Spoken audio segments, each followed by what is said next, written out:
Y'all asked for it, so here it is. Okay, just kidding. Nobody actually really asked for it, but you're gonna get it anyways. This is part 2 of Building Unshakable Confidence through Micro Habits. You guys may not have asked for it, but I did, because this is something that, it's my current journey, something I'm learning as I go. Here I am with 5 new tips that I learned throughout the years that are so simple. They feel too easy in a way, like they shouldn't work, but they do. My name is Maddie, by the way, and if you don't know, I've been on this, it has been a lifelong journey. It started out with, mental health healing, into snowballing into just becoming a better person overall. I've worked really hard to build my confidence from ground up, and it's been years and years in the making. Like I said, here are just 5 small ways that I learned that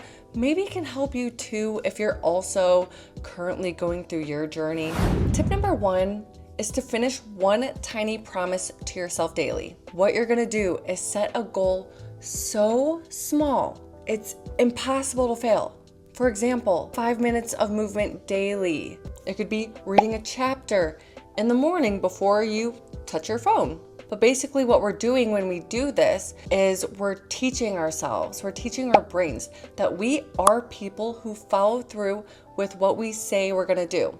We're building confidence within ourselves. As it goes on, you can start to build bigger and better goals, and you believe that you can do it, because you have all of this evidence behind you that supports that fact that you can achieve these things that you say you're gonna do. This second thing that I've learned is slowing down your movements. And I learned this years ago, and I don't remember where or how I heard about it. But basically it was somebody who is walking slowly, they appear to others to be more confident. And somebody who is scurrying from point A to point B, they come off as more insecure. I know, at least in my case, I would be a scurrier. I'd be scurrying from point A to point B, and I don't know why you maybe do it, but in my case, it's because I didn't want to be perceived by anybody. I don't want people looking at me. I don't want people noticing me look like I was just so insecure. That's the last thing I wanted. So the way to avoid that would be getting there as fast as possible. When you slow down, you signal to others and to yourself that you're self-assured. You know where you're going. You're in no rush. Just be there in your body. I am here. The third tip is to stop explaining yourself. And this is so hard if you're maybe a people pleaser or you hate letting people down. Find any instance where you would normally over-explain and just stop.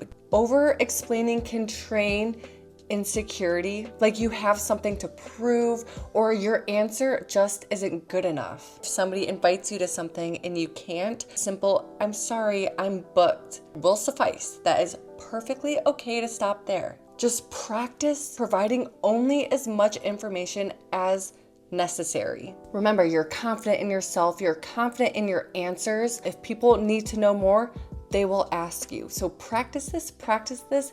It's very difficult and it feels weird, but you can do it. If I can do it, you can do it. Okay, number 4 is practicing neutral self-talk. I know we're all masters in negative self-talk. We're all our own worst critics, and we've all heard of positive affirmations, but this is not that.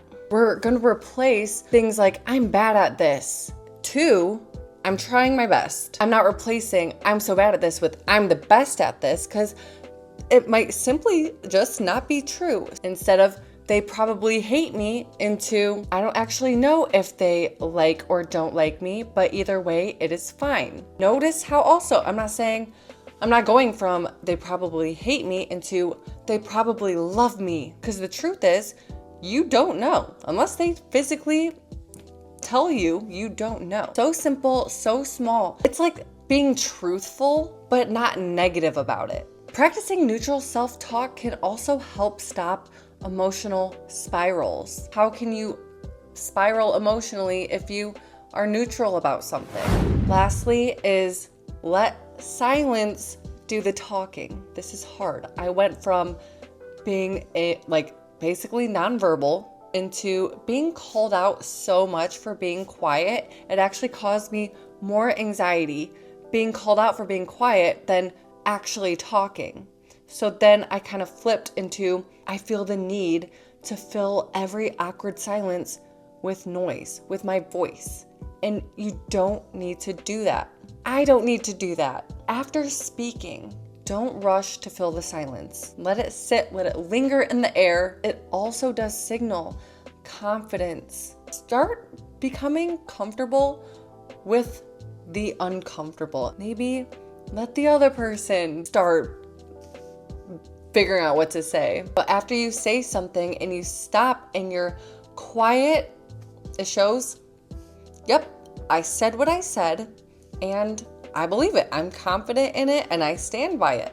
But anyways, these were the tiny micro habits. I hope that they can help you as much as they help me. I use these every time I'm out or having like a social interaction. These are like the newest things that I'm kind of focused on training myself with.